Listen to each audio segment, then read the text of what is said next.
हिंदू धर्म में 33 कोटि देवी देवताओं की पूजा की जाती है। इन सभी में हनुमान जी को सर्वश्रेष्ठ माना जाता है। हनुमान जी हिंदू धर्म के एक ऐसे देवता हैं जिन्हें अपनी शक्ति, पराक्रम, ब्रह्मचर्य और साहस के लिए जाना जाता है। हमारे पौराणिक धर्म ग्रंथों में सभी की मृत्यु के बारे में जरूर बताया गया है, पर हनुमान जी की मृत्यु के बारे में कहीं भी कुछ भी वर्णित नहीं है। पवन पुत्र हनुमान उन अष्ट चिरंजीवियों में आते हैं जिन्हें अजर अमर का वरदान मिला है।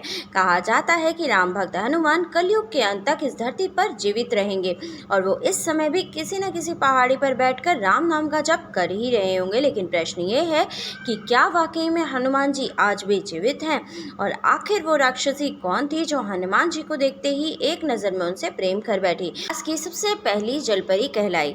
हेलो एवरीवन, मैं आकृति अग्रवाल आज आपके सामने एक नया वीडियो लेके उपस्थित। अपने आज के वीडियो में हम बात करेंगे हनुमान जी के बारे में। चलिए बिना देर के वीडियो को शुरू करते हैं, जानते हैं इस बारे में डिटेल में। भगवान विष्णु जी का परशुराम अवतार के बाद मैक्सिमम सभी अधर्मी राजाओं का अंत हो चुका था।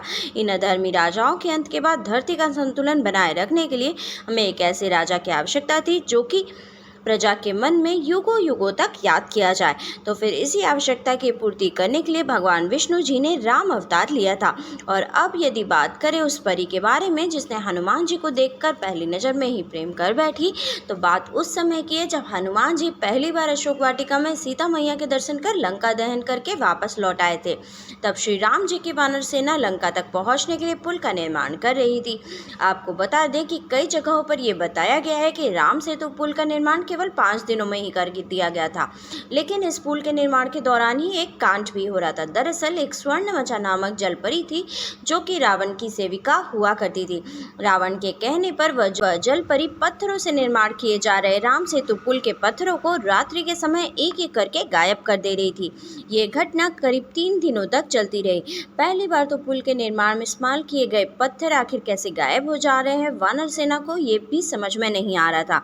और तब हनुमान जी उस रात पहरा देने लगे और फिर कुछ ही देर बाद हनुमान जी ने उस जलपरी को रंगे हाथों पकड़ लिया।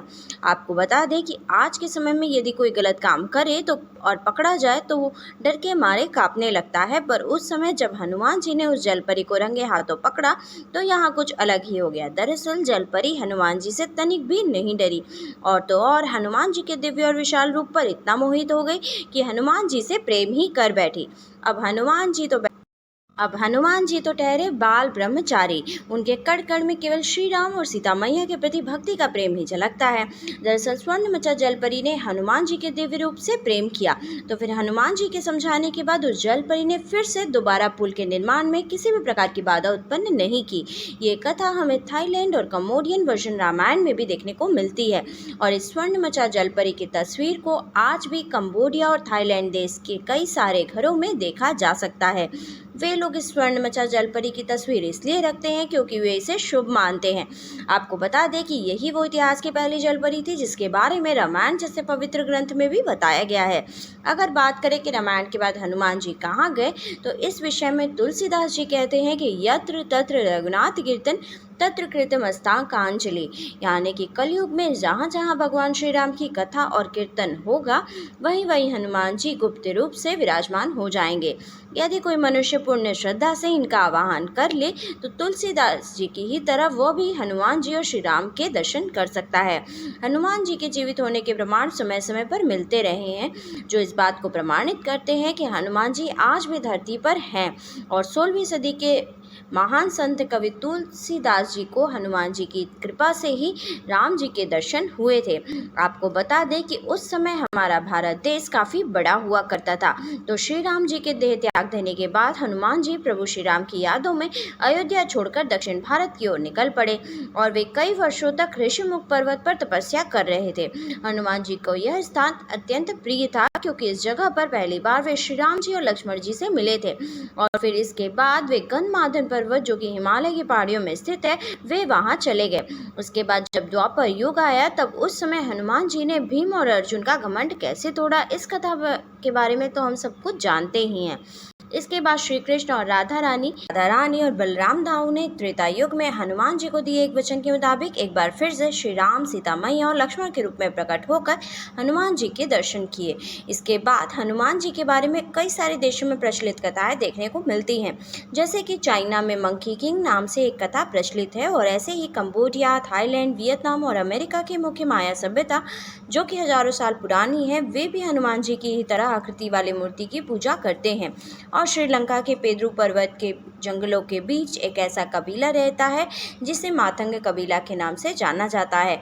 यहाँ के लोगों का दावा है कि उन लोगों की भक्ति से प्रभावित होकर हनुमान जी ने उन्हें दर्शन दिया, और उस समय वे लोग हनुमान जी की बहुत सेवा भी किए थे, और उन्हीं की सेवा से प्रसन्न होकर हनुमान जी ने उन्हें आत्मज्ञान भी दिया था। आपको बता दें कि आत्मज्ञान वो ज्ञान है जिसे भूत, भविष्य, वर्तमान का पता चलता है। और फिर उस कबीले के लोगों ने हनुमान जी से प्रार्थना कर आग्रह किया कि वो समय समय पर वापस लौट कर आते रहेंगे और उनकी आने वाली पीढ़ियों को भी इस आत्मज्ञान का बोध कराते रहेंगे। भगवान हनुमान जी तो उनकी सेवा से पहले ही प्रसन्न थे। उन्होंने यह वचन दिया कि वो हर 41 साल में एक बार आत्मज्ञान देने वहाँ ज़रूर आएंगे, और आते भी हैं। आपको बता दें कि ये सारी बातें यहाँ पर किए गए शोधकर्ताओं और वैज्ञानिकों द्वारा कई दिनों तक अध्ययन करने के बाद पता लगाई गई हैं।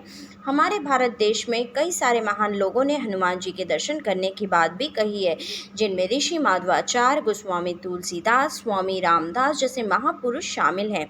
और ये तो हम सब जानते ही हैं कि भगवान श्री राम का वचन जहाँ कहीं भी होता है वहाँ हनुमान जी किसी न किसी रूप में पहुँच ही जाते हैं। भगवान श्री राम के लिए हनुमान जी की भक्ति कोई साधारण भक्ति नहीं है, क्योंकि जिस प्रकार हनुमान जी के हृदय में श्री राम जी का वास होता है, उसी तरह से श्री राम जी के हृदय में भी हनुमान जी जैसा भक्त विराजमान रहता है। यदि बात करें कि किस प्रकार की भक्ति करने से हमें भगवान के लिए अत्यंत विशेष बन जाएंगे, तो इसके लिए सर्वप्रथम हमें क्रोध, लालच, घमंड और ईर्ष्या को त्याग कर सच्चे मन से भक्ति करनी चाहिए, क्योंकि जैसे एक भक्त के लिए उसके ईश्वर महत्वपूर्ण होते हैं, वैसे ही भगवान के लिए भी उसके भक्त बहुत ही महत्वपूर्ण होते हैं। यानी कि जितना प्रेम आप भगवान से करेंगे, उतना ही प्रेम भगवान भी आपसे करेंगे। और जैसे एक सच्चा भक्त उसके भगवान के बिना अधूरा है, वैसे ही भगवान भी उसके भक्त के बिना अधूरे हैं। आज के वीडियो में बस इतना ही। For more such interesting videos, like and subscribe my channel. Thank you. Bye bye.